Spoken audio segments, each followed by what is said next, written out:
Good afternoon and welcome to the City Club of Cleveland, whose superpower is its devotion to conversations of consequence that help democracy thrive.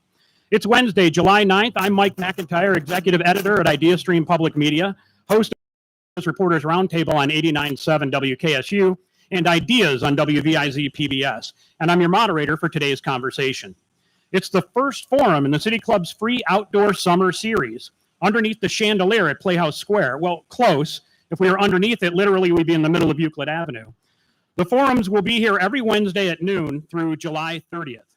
Last summer, when I was moderating another City Club Summer Series forum, I shared the stage with one particularly loud helicopter from DC Studios circling above, grabbing movie shots for the new Superman film. We made it through the forum. It was a little bit noisy, and we were unaware at that time that the helicopter overhead would gather film that would ultimately turn Cleveland into the new Metropolis. The new Superman movie gives the land much love, with glimpses of Progressive Field, Terminal Tower, and the arcade, front and center. And now the film is here, releasing this Friday, July 11th. Anyone here seen it yet? Okay, we got 3 or 4, including the guy with all the Superman stuff, including the cape. It's already certified fresh by critics and fans on the Rotten Tomatoes website. I talked with a friend who was there yesterday for a preview, and she gives it enthusiastic endorsement. This is the homecoming for Superman, who was created by 2 Glenville High School students in 1933, Jerry Siegel and Joe Shuster. Adding to the anticipation, the Siegel and Shuster Society is an all-volunteer nonprofit, and they're going to give us some news today about what's coming up in Cleveland regarding Superman.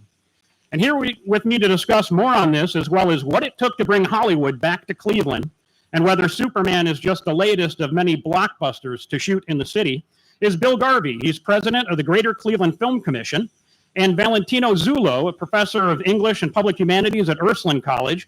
He's the American editor of the Journal of Graphic Novels and Comics and a member of the Siegel and Shuster Society. First, a reminder for our live stream audience, if you have a question for our guests, you can text it to 330-541-5794. That's 330-541-5794. City Club staff will try to work it into the second half of the program where our audience members here in the park will also ask questions.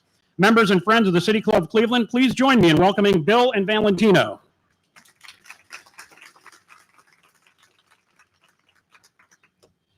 All right, what an exciting time for both our film industry advocate and for our Superman superfan. Let me start with this broad question. Which of Superman's powers would you want to have? And how would you use it to improve Cleveland? Valentino?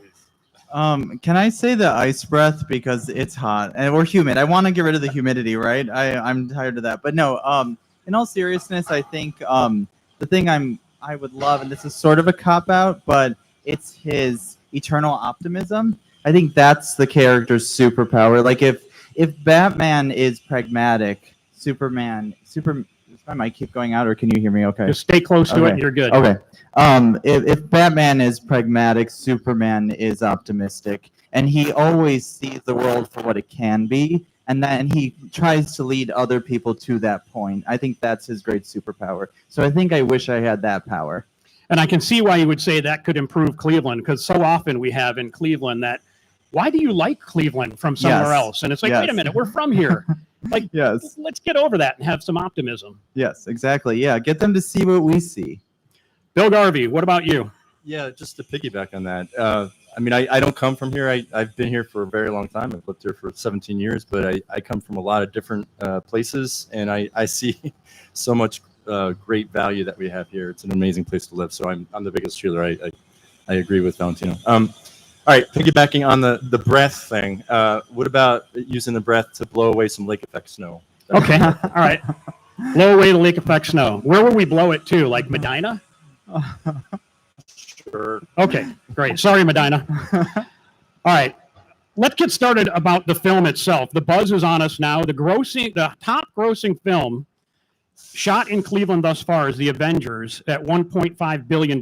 Bill, could this top that? Anything's possible, right? So these superhero movies keep on coming back for a reason. I mean, this city is a great chameleon. It can represent any architecture it needs to be for any story that it needs to tell.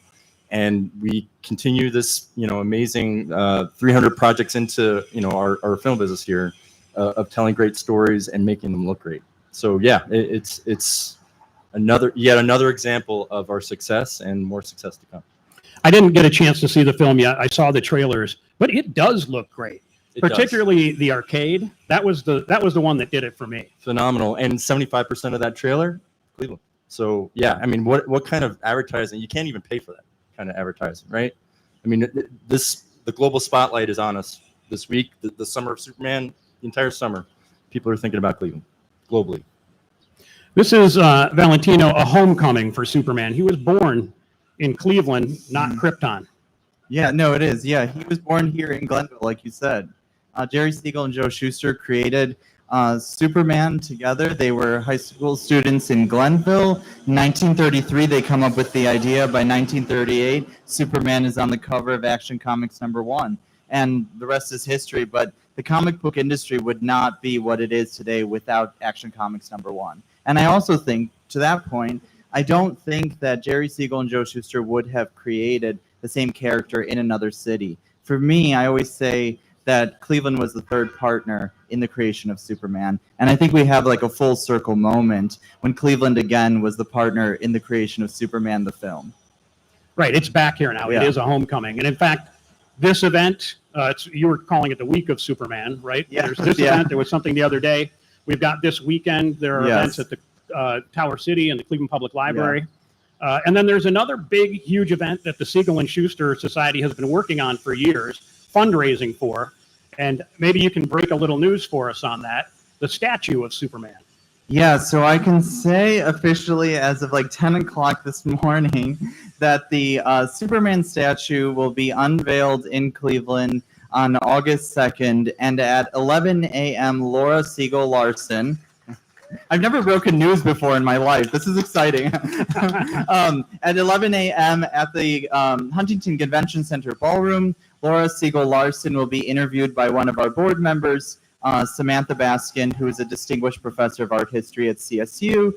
She will be interviewing Laura about the story of the making of Superman in honor of the statue being unveiled in Cleveland in early August. And Laura is Jerry Siegel's daughter? Yes. Laura is Jerry Siegel's daughter, and frankly, our closest, connection to Superman at the creation of Superman at this point. She has all the stories. She has all the memoirs from her mom and dad, and she has all the stories from growing up, and she's a very good storyteller. So it'll be a great moment. It's a homecoming, and we've been working on this for years. I don't deserve to be making this announcement. The other members of the Siegel and Shuster Society should be doing it. Gary Kaplan and Lee Goldie, who are both relatives of Siegel and Shuster. But they let me do it. I spent a lifetime at the Plain Dealer sitting next to Mike Sangiacomo, who's Yeah. also in the Siegel and Shuster. So I've heard about all of this stuff. Yeah. And here's a question I think probably comes more from what I've heard from him over the years than when I've talked with you. And that is, we are finally getting this statue, and in fact, a whole plaza that's going to be right around there at the convention center, right? It's the corner of St. Clair and Ontario. I'm terrible with Ontario geography. and other members of Siegel. It's the corner of what and what? The northeast corner. Okay, northeast corner. Don't ask me where anything is. Okay, me either.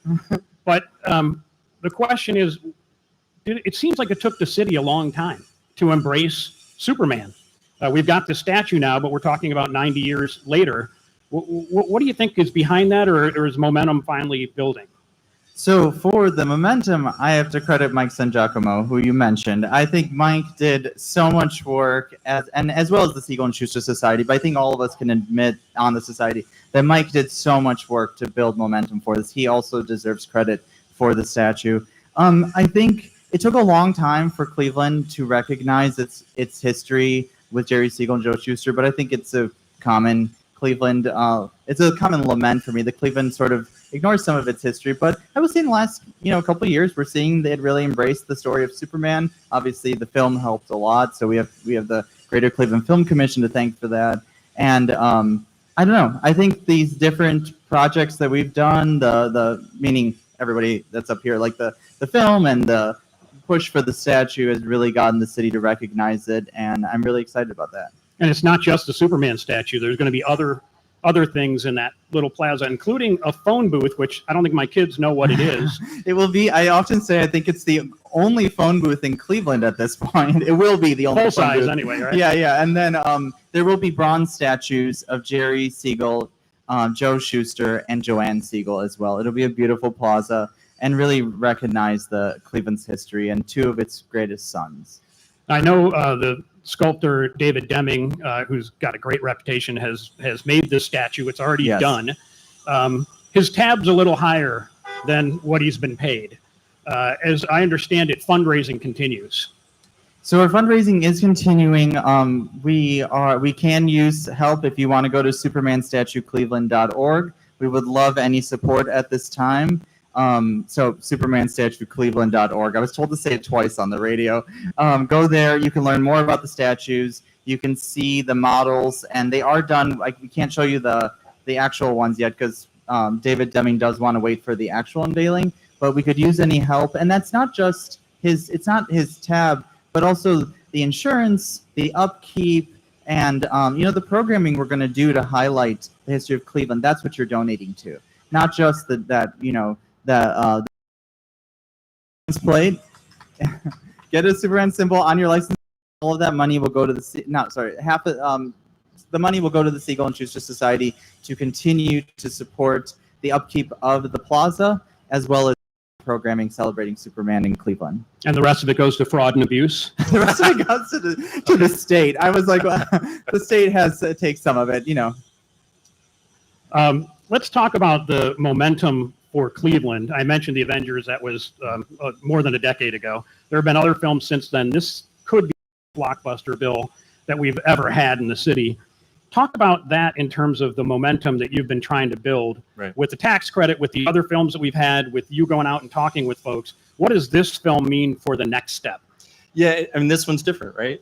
So there's a little bit of Clevelanders and Ohioans in Superman, the idea of Superman. So obviously it's an idea born here. And so we take cultural ownership of that more than other characters, other superheroes that have filmed here. And, this business, it's an Ohio business. It goes back to the beginning of this industry. In 1906, the Warner Brothers formed their company in Ohio. Thomas Edison was the source of films that the Warner Brothers were exhibiting back then. And before Hollywood ever existed, you had the Warner Brothers and Thomas Edison, the leadership in this industry. And so our history is a long one. And now, over the last 16 years, we've built an industry here, and there's 300 projects that have filmed in Ohio. And it's a $1.5 billion economic output industry in Ohio. And with what the Film Commission does to bring these projects here, we're generating an industry and jobs and small business opportunities for the local economy. And that's what it comes down to for us. We're an economic development organization. And, we do it through the movie business, but ultimately it's to get jobs and careers, high-paying careers to Northeast Ohioans. I saw some of the numbers today in the Axios newsletter doing a report. It was all about Superman today, by the way, the entire newsletter. And they didn't give specifics about this film because apparently you can't. But I think you gave a number over the last. Can you qualify that for us? What were the numbers? So we signed non-disclosure agreements. So our work with these films is we're going out and pursuing them, right? There's been a lot of films about Superman before, but this is the first one to film here. Well, that's because of the work that the Film Commission does. So we go out and proactively pitch Northeast Ohio as that destination. It's not, unfortunately, they don't just come just because Superman was born in Cleveland.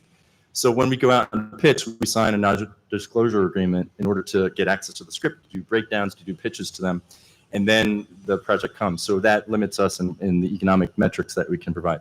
But total metrics for all the 6 projects that filmed in Northeast Ohio last year, $77.8 million of direct spend, 2,926 behind-the-camera crew hired, over 2,500 background actors, 406 vendors, hotel room nights over 20,000. All that spending comes here. That's direct spending, and then that's not even ripple effect. So that is a continuous, stable industry. It's not just Superman, as amazing it is, and the spotlight that Superman brings us. There's other projects that are coming that build this industry and build it strong. Help me to understand, who's not in the film industry, how this is a continuous, sustainable business. When I see a film, you said six projects. But in my mind, there need to be a project at all times for there to be continuous employment. So Right. how is this seen as something that's sustainable when films aren't here all the time? Right. Yeah, and that's often the misconception. So this is freelance, so it's not stable. Well, I've made my entire living, my entire adult life in the movie business, right? And before I came to Cleveland, I was living all over the country doing this work. I've been in Cleveland for the last 17 years. Before I came to the Film Commission, I was only making my living for the 13 years before that, only in Ohio, only on movies. And that I was making quite a good living, much How higher. good? 6 figures. Okay. So it is a stable industry, and it's an industry a career that comes with a pension. It comes with healthcare. So there's not too many industries that still offer a pension. So freelance is a bad word, but freelance does not have to scare people away from this industry, because it is a career that I myself have participated in, and I know for a fact you can do that career here and do it well. You said you went and basically did a sales job on the creators of the film on Cleveland. How do you get the leads? How do you know films are happening and Cleveland might be a place for them? Yeah, and so, we worked in the industry. Obviously, I have a lot of contacts, having worked with producers over my career, and so I build relationships with the studios, with my previous contacts, previous producers, and there are industry resources that we use to see the status of development projects and what's coming up. And honestly, it's a lot of labor-intensive work. It's not easy to go sift through the 4,000 projects that are in development and try to identify the projects that we're going to be most easily told here, so that we can go out and pursue them. But that's what we do on a consistent basis. We're relentless about our pursuit of that, and that's why so many projects come to Northeast Ohio. Did Superman click with you when you heard that was being made, saying, wait a minute, Cleveland, Superman, we've got a case? 100%. Yeah, and we have pursued obviously other projects that are Superman based. We were successful in this one, and frankly, after Friday premiere, we're pursuing the next Superman sequel after that. So we're consistent in our process of going out and bringing work here, so that Ohioans can work, vendors can be employed. It's all about the economic impact. Let's talk about the state tax credit and how that helps, the motion picture tax credit. As I understand it, that could have been sunsetted out in the budget. It wasn't. You were able to escape that. But there's still some talk now then about increasing it. It's a $50 million cap to increase to $100 million. What does this tax credit do? Is it the reason that Superman was in Cleveland? And what would doubling of it do for the industry? Exactly. Yeah, this is an industry that's built around production tax credits. Any state that has a production tax credit has a motion picture industry. States that don't have an industry. And Michigan is a good example of that. Michigan back in the day was the Georgia of its time, and got rid of its production tax credit, and now it does not have an industry. So we are reaping the benefit of that, and more projects are coming here.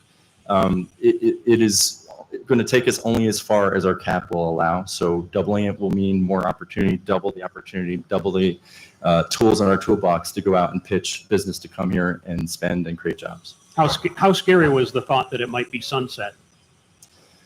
I mean, it starts and ends with that production credit.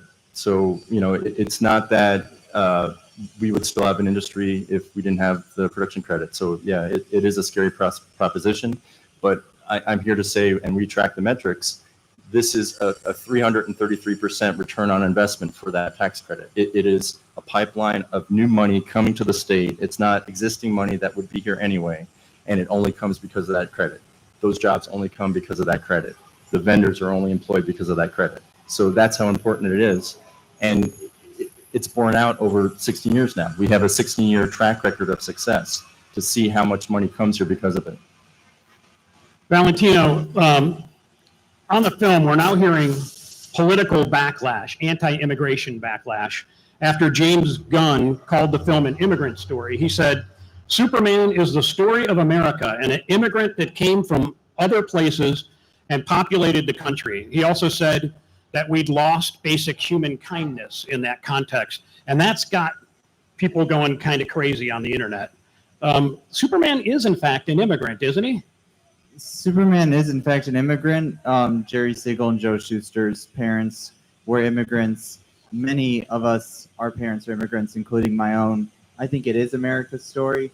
I also think that one of the things that I wanted to note was just that Gunn says that, but like as you noted, it's been taken out of context because his real focus is saying that this is a movie about kindness, and it's about kindness to immigrants and recognizing the we need to embrace we should embrace the stranger, as we're told by so many stories. But it's also just about, that also means anyone. You're supposed to be kind to others, right? That's a golden rule. And we should continue to be kind to others. And that's what the film is about. And so I think people should read the full interview with the London Times, or the London Times, yeah. The Sunday Times did a great review. The same newspaper, but so they did a great review of Superman. But the London Times did a great interview with him, and you should read the whole thing, and not just those few lines that keep getting put up on the news stations, because I think he says a lot of really good things. And basic lessons about human kindness shouldn't cause political fervor. There have been a lot of different iterations of Superman in the comics, in the film, in television. I grew up watching the old Superman as a kid. Yeah. What I've heard about this one, and again, I haven't seen the film, is that what comes through is Superman's heart. Yeah, that's what I hear too. Is that, in your view, is that the crux? Is that what's important? When you think of Superman, do you think of heart and kindness? That is what I think of. So the just a plug, Cleveland Public Library and Tower City are hosting many of creators this weekend. Brian Michael Bendis, Philip Kennedy Johnson, and others. And one of the ones that comes to mind is Philip Kennedy Johnson just wrote most Superman story called the Warworld Saga. And throughout, Superman sort of gives little speeches, and one of the characters says, so-and-so died out there. Is their life worth more than these other people we're trying to save? And he says, not more, but not less. He says just as much. And he reminds us that every life is valuable. And I think that is the thing that comes through, is that it's always about this heart, his dedication. And that's what makes the stories beautiful. I don't need Superman to be Batman. Now, I love a good Batman story. Nothing against Batman. He's a great character. But I don't need him to be another Batman. You want him to be that character with heart that is dedicated. And I think that's what a lot of the creators who are coming this weekend are probably going to say, and their works certainly do say that. Brian Michael Bendis, who's one of the most famous comic book writers there is, he used to come and visit Mike Sangiacomo, who sat next to me at the Plain Dealer. And Brian would sit at my desk, and I'd be like, get this comic book kid out of my seat. I didn't know he was going to be that big a deal. Yeah. I should have been nicer to him. You should have. Yeah. No, he is probably the biggest comics creator, at least in superhero comics today. When Bendis moved from Marvel to DC, his exhibit on Superman in 2017, which he credits, DC took out 2-page ads in all of their books that said Bendis is coming. The only other time in comic book history that has ever happened is when Jack the King Kirby, as he's often called, moved from Marvel to DC. They took out a 2-page ad that says Kirby is coming. So he is and will be remembered as one of the greatest comic book creators. So, yeah, I don't know. Again, a lesson in kindness. Yeah, no, right. Even I mean, it wasn't unkind. Sure. I just didn't know he was going to be all that. No, I know. Do you think that we're, in addition to the film itself, or what are we seeing in regards to Superman and in the cultural zeitgeist in comic books? It seems like he never runs out of steam. Like there's always a Superman story, whereas you might have seen other superheroes that kind of come and go a little bit. But Superman always seems to be at the top of the game. I think it's simple. It's a story of hope, and until we don't need hope anymore, there will be Superman stories. Yeah, we might need a little bit of hope. You're right about that. What is next for the Siegel and Shuster Society? I know we've got the unveiling, and it's probably an unfair question, like what are you doing after that? But I wonder if this might have been a stretch dream to get the statue in place. Is there a stretch dream, like a museum in Cleveland? What else is it that you would dream of having? I mean, the dream would be a museum, and there are no current plans beyond that. I don't want to not breaking any more news, but I think that is absolutely a dream. I think realistically, I would love to see us do annual programming. In April, maybe around the release of Action Comics #1 or other educational programs around town. That would be my personal dream and something I really like doing. But yeah, I mean, if we're aiming for the sky, I think a Superman museum or at least an archive with, someone like Brian Michael Bendis's work. I'm putting it out there. Hopefully, if Bendis will hear this, I'm going to tell him on Saturday, bring your papers here to Cleveland. Let's start that. Let's create an archive, build it into a museum. That's my thought. I've asked Mark Waid also. I've been asking the comics creators. I was like, send your stuff to Cleveland. We'll find a place to put it. Yeah, we've got a big library here. Yeah, we've got a big library that I think wants it. Very good. What's your stretch dream, Bill, for the film industry post-Superman in Cleveland? Yeah, I mean, we have to grow. We can't stagnate, and part of that growth is workforce development. That's why we devote so much of our effort to training the next generation of film crew. And, when you look at these movies, there's thousands that work on these big tentpole ones, hundreds that work on, just the mid-level production that comes here. All those create jobs, and we need to grow in order to compete in this industry. And that's why we work so hard at the workforce development part of our job. I've heard a lot of people that saw the film yesterday, Valentino, talk about crypto. They're dog fans, and they loved crypto. What's the history of crypto, and should crypto play a bigger role? So only slightly tongue-in-cheek. Yes, the crypto should always play a bigger role. I love crypto. I am terrible with trivia, so I don't remember. Like, I know I can see the first issue that crypto appeared in. It's an issue of Action Comics. I'm going to say 244, something like that. I'm sure that's wrong. I'm not good at that. Anybody in the audience know that answer? Does anybody know? Where's Mike Sangiacomo? He would know that. Anyway, crypto, it was introduced during and really brought I think a new fun aspect to Superman, a humanities Superman. I think Crypto's a great character. I'm thrilled to see Crypto on scene. It'll give us some new insights into the character of Superman. I think I love putting new characters in front of Superman, whether they're human or animal, and just seeing what we can pull out of that character and see new relationships that form. I mean, I hear one of the big scenes that sort of shifts the movie is about, between Crypto, Lex, and Superman. There's been a preview for it online. I'm not spoiling anything. I haven't seen the movie myself, but I hear that's a big part of it. So I think he should have a bigger role. Hopefully he gets his own movie, or at least TV show. Love that idea. Anybody who is a loving dog owner does have a heart. Yes, that's for sure. Yes. Guys, we're going to be asking some questions in a minute, so rack your brains, get ready to get up. We have some staff in the audience. There's a microphone over here, so you'd walk over to it. So you'd walk right over to this microphone, and our staff will help you there. Let me give you a little bit of mid-forum information here. We're about to begin the audience Q&A. For our live stream audience, I'm Mike McIntyre, Executive Editor at Ideastream Public Media, moderator for today's conversation, joined by Bill Garvey, President of the Greater Cleveland Film Commission, and Valentino Zullo with the Siegel and Shuster Society. We're talking about the new Superman movie, which was filmed right here in Cleveland last summer, and efforts to honor the birthplace of the Man of Steel, which is Cleveland. We welcome questions from everyone, City Club members, guests, and those joining via the live stream at cityclub.org. If you'd like to text a question for our guests, text it to 330-541-5794. City Club staff is here. They're going to try to work that into the program. And with that, may we have the first question, please? All right. So our first question is a text question. Outside of the large New York and LA markets, which cities are doing extremely well at being chosen for production of large films? And what can we learn from them to accelerate our growth in this area?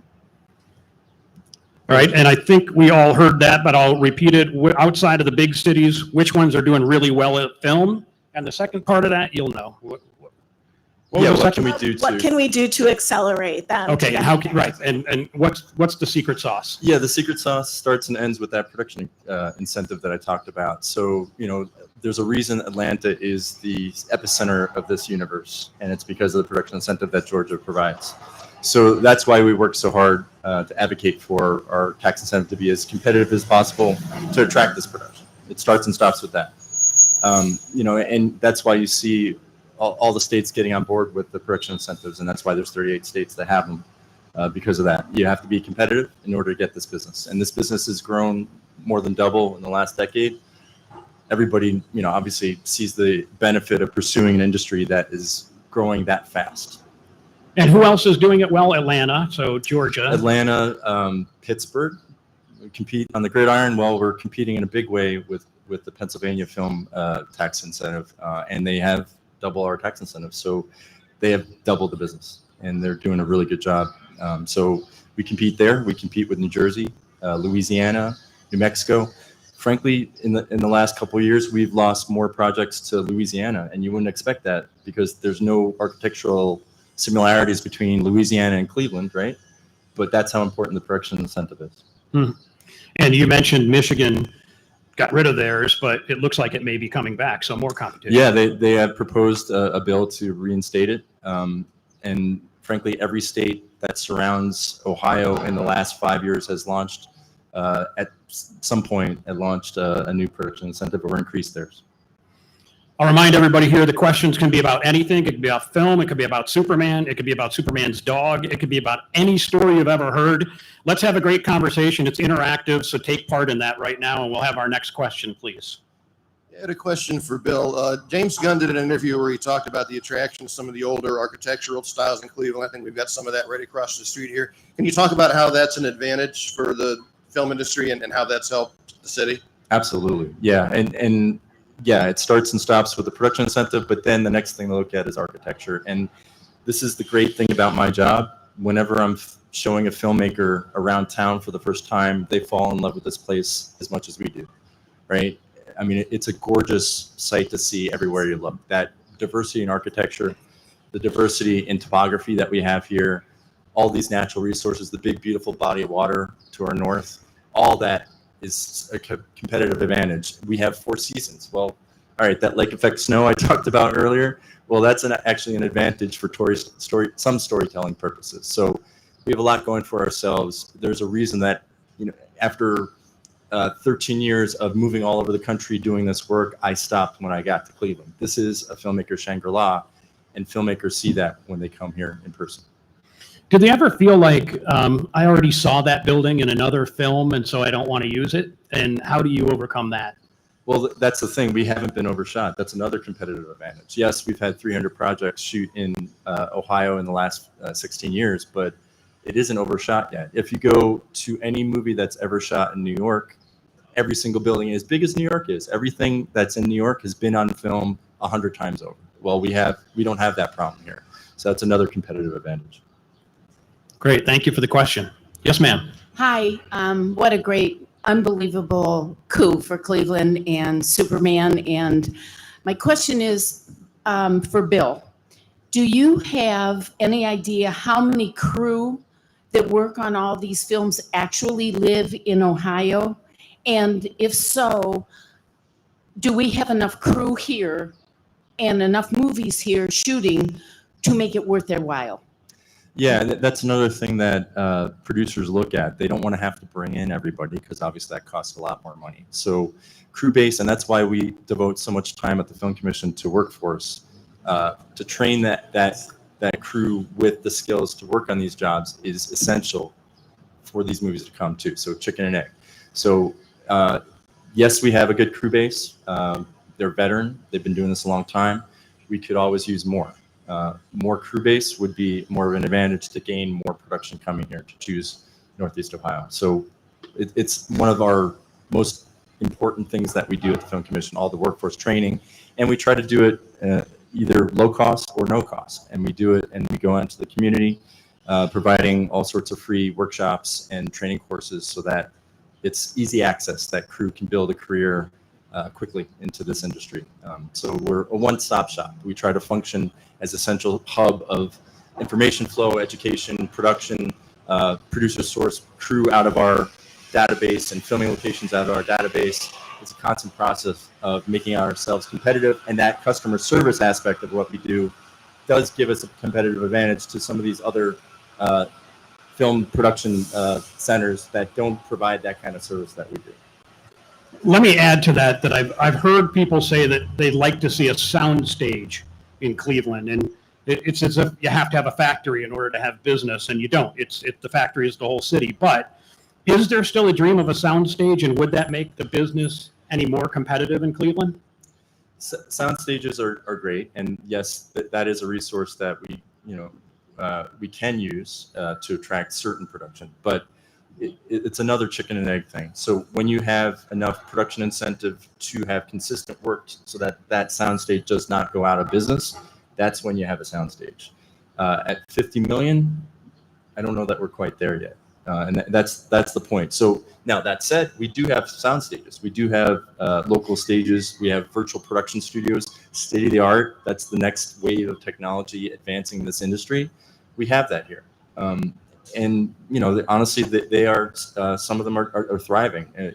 TRG out in Brooklyn is just gangbusters full of business. So it's an incredible time to be in this industry here locally.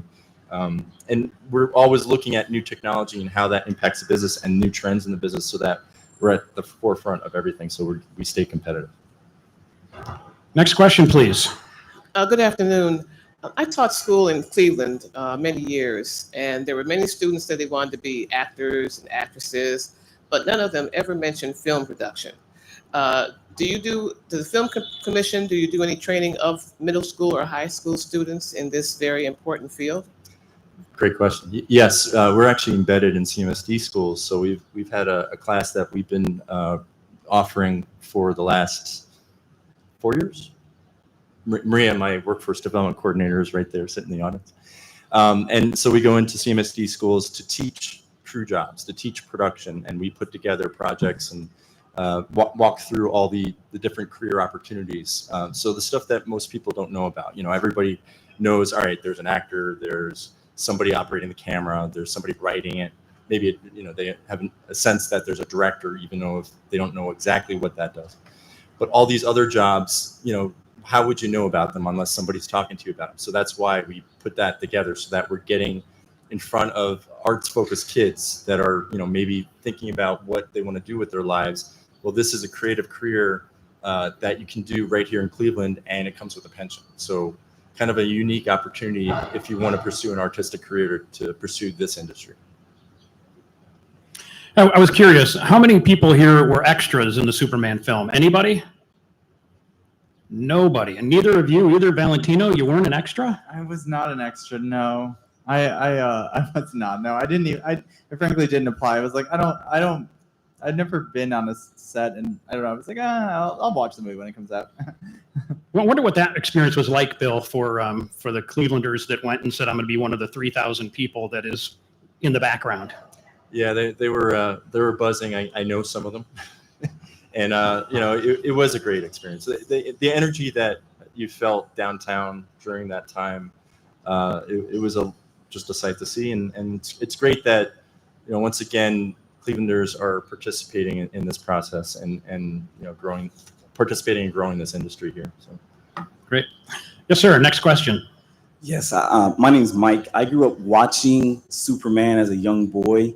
I know you said that he's an immigrant and he represents a lot of people from the United States that come over, families and other minorities. My question would be, with all the supervillains Superman has faced over the years, who do you think would be his biggest supervillain, and what would he do with a villain to face the political climate we now are engaged in? Because comic books tend to also show a lot of the things we don't tend to say openly, but it just gives us kind of an insight into ourselves.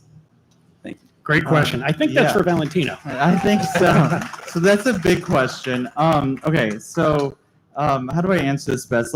I want to start with the fact that what I love about comic books is that they document history in real time. I often say that if journalism is the first draft of history, comic books are the second. Until social media, comic books were the fastest form of documentation, at least media documentation, outside of the nightly news. And so I think that, to your point, that comic books are doing that. They're showing us ourselves, and that has gotten them into trouble. I won't get into the long histories of the the Senate subcommittee hearings over comics, which I love to talk about because a psychiatrist went to the Senate subcommittee hearing and all this kind of stuff. But I guess, to keep it in line with Siegel and Shuster were doing, they were addressing political issues. They always have. Superman is the story of an immigrant.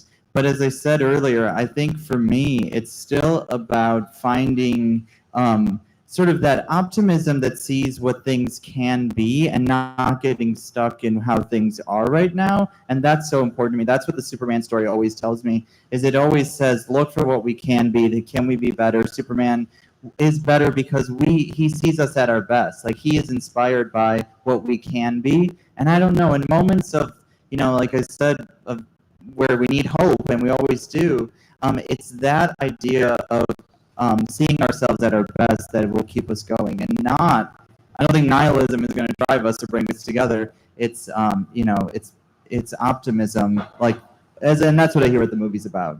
It's optimism, and that's what I think is so important to the story. I think he actually sees through us at our best. Yeah. With X-ray vision. Yes. That's true. Yes. Let me ask you this though, to the beginning part of that question, and we can't answer Lex Luthor. Who's the villain? Okay. Gosh, Darkseid. I love his battles with Darkseid. I mean, Darkseid is the opposite. I mean, I think we want to see this Lex Luthor as his opposite, but I think the tyrannical Darkseid, who runs a planet that is just under constant duress because of his actions and his, enslaving of his people, that to me is the opposite. Seeing his, the people on his planet at their worst and forcing them to, fight amongst themselves for so little, pushing them into positions where they are seen as, where he highlights their inadequacies, the bad things that he pulls out of them. That seems to me the opposite of Superman. So I love it when he takes down Darkseid. That's my main Superman villain. Maybe we'll get it in Superman too. That or Brainiac. We need a Brainiac film. Superman 5 was supposed to be Brainiac. We never got it. Brainiac would be great. I guess that would be my other one. Pure rationality doesn't work. That's also another opposite of Superman. Superman's all about feeling. Brainiac's all about rationality. We see it fail. Two have to go together. Great answer. All right, our next question. Yes, sir. My question is for Mr. Garvey. I feel like Cleveland had a lot of involvement with the earlier MCU movies, like The Avengers and The Winter Soldier, and then it seemed to be kind of dropped from rotation. Do you feel that was for financial reasons, or were people less interested in filming in Cleveland? Did we have a lull, and why? Well, it wasn't for lack of interest. Obviously, the Russo brothers are very interested in filming in their hometown. Look, for the Avengers specifically, they have to it's a world traveling type movie, right? And so they're picking different areas around the world to infuse into its storyline. I wouldn't take it personally. There are a lot of other superhero movies that have looked at us since. One of them, which I can't get into because I signed NDAs, but one of them started prepping even to film here, and you might have seen it in downtown Cleveland, and then it went into turnaround. So, there's always going to be high profile tentpole movies that are going to look at us, and that's the great thing about this region. Yes, it's the architecture. Yes, it's the production incentive, and part of it is the work that we do to go out and pursue it. So I'm not giving up on the Russo brothers. They're always on my first call list. I don't know how closely you read those non-disclosure agreements, but in almost all of them, there's a carve-out for City Club. So if you could just give us the details, please. No? Yeah. Not happening. Okay. Worth a try. All right, our next question, please. This is a text question. Can you talk about what it takes to build up the infrastructure to host filming at the scale of DC studios? Like logistics, road closures, community updates, security, and even hosting the cast and crew? Great question. So and interestingly about that, I heard no complaints this time. During Winter Soldier, when they closed the West Shoreway, I heard a lot of complaints from people that wanted to use that West Shoreway. But I still hear complaints. Yeah, and you still hear them, but you don't seem to hear many now. But what about the logistics? Yeah, so you hear about the 6 weeks of filming, right? But there was a year that went into the prep. And that's a year of boots on the ground of people working towards that. A lot of people on the team collaborating on the logistics and planning it out. So that's, more economic impact. So yeah, it does take a long time. And before that, there was the 6 months in advance of that for us, like working with DC to develop, all right, this is the pitch. They were looking at other cities, just full disclosure, and we won the pitch. So a lot of planning went into it, as it does for any of these high-profile movies. For Avengers, it was a year of prep. For Captain America, it was a year of prep. For Fast 8, it was about 6 months. So, there's a lot of logistical work in advance on behalf of the production, on behalf of us, and also our city and county partners.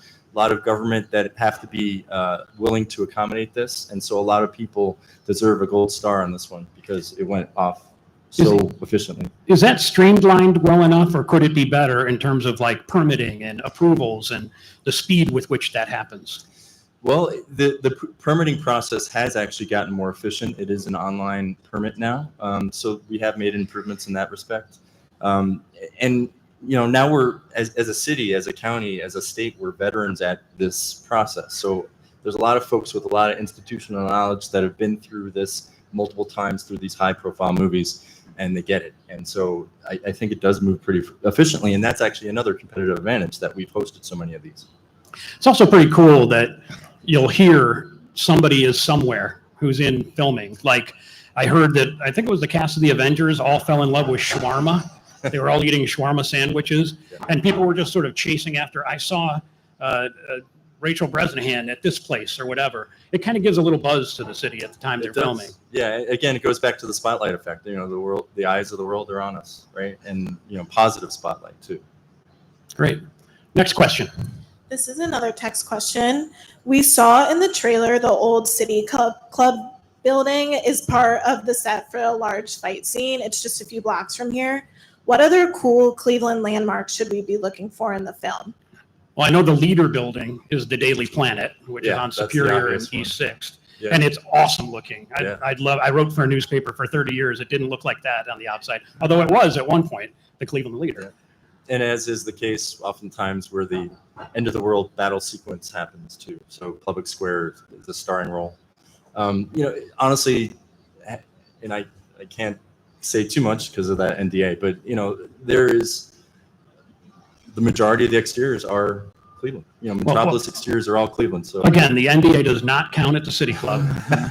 And secondly, you're just talking about the scenes we've all seen. I know, yeah. I mean, if you look at that trailer, right? So you have PNC Plaza, and there's some rooftops in downtown, and it's just a great, spectacular representation of our city and branding our city as Metropolis. I mean, how cool is that? Valentino? I was gonna say, I didn't sign an NDA, so Cleveland Public Library. I'm not gonna Progressive Field. Yeah, Progressive Field.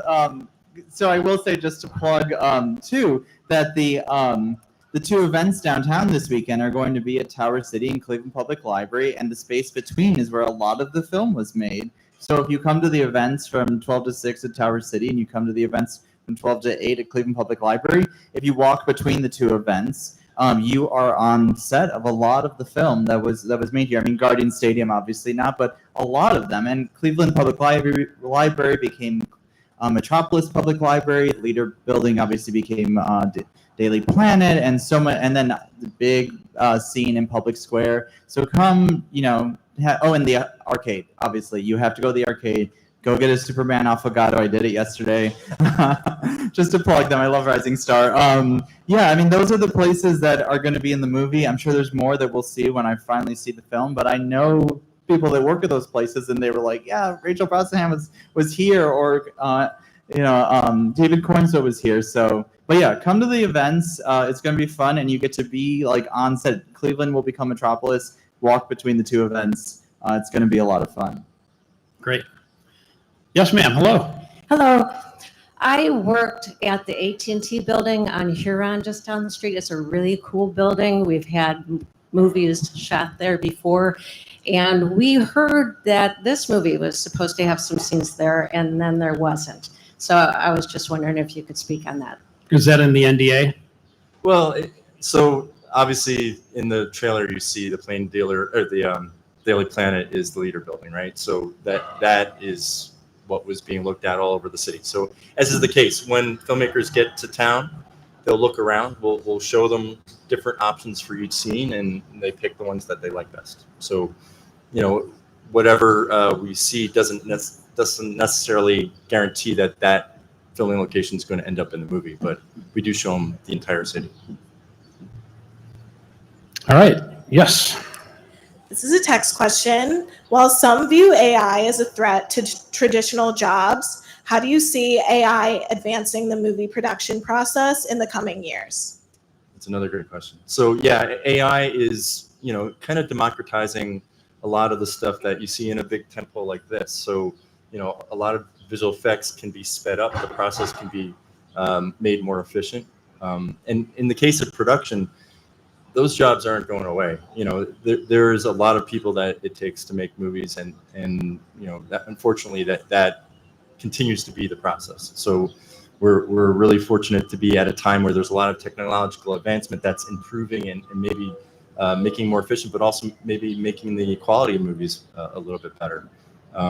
But that said, we also know that we have to protect jobs, and those jobs aren't going away either. Thank you for that. Just a couple more questions we have time for. Go right ahead. This is a text sent in. This isn't meant as a complaint. Blockbusters are awesome, but do these large-scale productions push out smaller, independent productions? Do they attract smaller ones or push them out? I think you need both, right? It's not just one or the other. And what these big tentpole movies do, they shine that spotlight on our region. Everybody, I continue to get calls even after the Avengers and Captain America from industry professionals that I know, that I worked with in the past, saying, wow, you did that there. That's cool. They pay attention to us because of the tentpoles. But that said, the independence and everything in between is also important. This is an ecosystem. It's not just about one or the other. And those independents are something that we support and need. We need character-driven, story-driven narrative that isn't necessarily reliant on CGI. So it's an all and or thing. It's not an either or. I love it when that bus comes by. It's awesome. For those of you who are not watching and just listening, the man stepping up to the microphone is wearing his Superman cape. And he also was handing out those nice little Superman fans and posters that were coming in handy here. You guys snatched all of those up. And they're all gone. Yes, they're all gone. Welcome. And what's your question, sir? I knew people were talking about how Cleveland is like becoming bigger because of the Avengers and other movies that are coming in and using our landscape as a good, cityscape and stuff. But I heard a long time ago that people do it because they find it the cheap New York, because shooting New York scenes are people who have to rent out Times Square and stuff. That's millions of dollars, but you can come here and shoot the same scenes for millions less. So I was just thinking what are your guys' thoughts on that? What about the value of Cleveland as a shooting location compared to New York or other places? I mean, that is a competitive advantage that we have. And it's more, and look, I come from New York, so I've worked extensively in New York in production. It's expensive to shoot in New York, not only because, yes, things cost more, but also because of the congestion and the population. And so the population makes it almost impossible to shoot this big stuff. In fact, they don't shoot this big stuff there anymore. And I was there when they still did, and I know why they don't now, because you can't. It's just impossible. So they look at regions like us because we do look like that. We are, again, a chameleon, and we can represent that architecture. We can represent Chicago architecture. We can represent Washington, D.C. We do it very well. And I don't see that as a that's a downside of Cleveland. That's actually a competitive advantage. It's about the logistics, and it's primarily because of a smaller population rather than it's just a cheap place. We've got Squire Castle and Nelson's Ledges, and I mean there's a million different scenes. You can have it be pastoral or urban, whatever you want it to be. In the same day, no less. In the same day, and you're within a half-hour drive of that, and that's something you could never say about New York. So, and I'm from New York. I love New York, but we got a lot of great things going for us in the film industry because of our logistics. All right, quickly, the last question. Can you add to the DC versus Marvel drama? Which studio was easier or more fun to work with? Well, both can answer that, but quickly. Studio to work with, and then I need DC versus They're Marvel. both great, and frankly, some of the same filmmakers have been here time and time again, whether it be DC or Marvel. Some of the same filmmakers, so they're both great to work with. All right, Valentino, comic book And in wise. terms of the comic book studios, like DC and Marvel have both been great to work with. I have friends who are editors at both. They've been wonderful. I guess it depends on the day. If I'm a DC fan because of Superman and my love of Cleveland. I have a deep love of X-Men, so which sometimes trumps the love of DC. So if I have to choose a side and I don't work for either, I'm probably going to say Marvel, though most people work at both.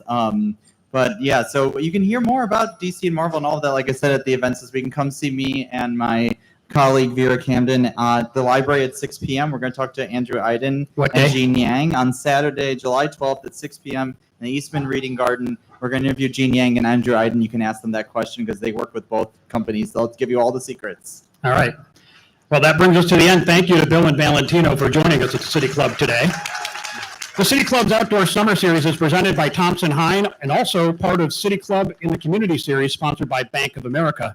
Up next for the Summer Series on Wednesday, July 16th, the City Club will literally share the stage with the Borderlight Festival. The artists and creators of the theater experience Buckeyes, Buses, and Baseball will dig into the history and epic achievement overshadowed in Cleveland sports lore, the Cleveland Buckeyes' 1945 Negro League National Championship win at the historic League Park. You can see what else is next in the free Outdoor Summer Series at cityclub.org. Thank you once again to Bill and Valentino. Thank you, members and friends of the City Club. I'm Mike McIntyre, and this forum is now adjourned.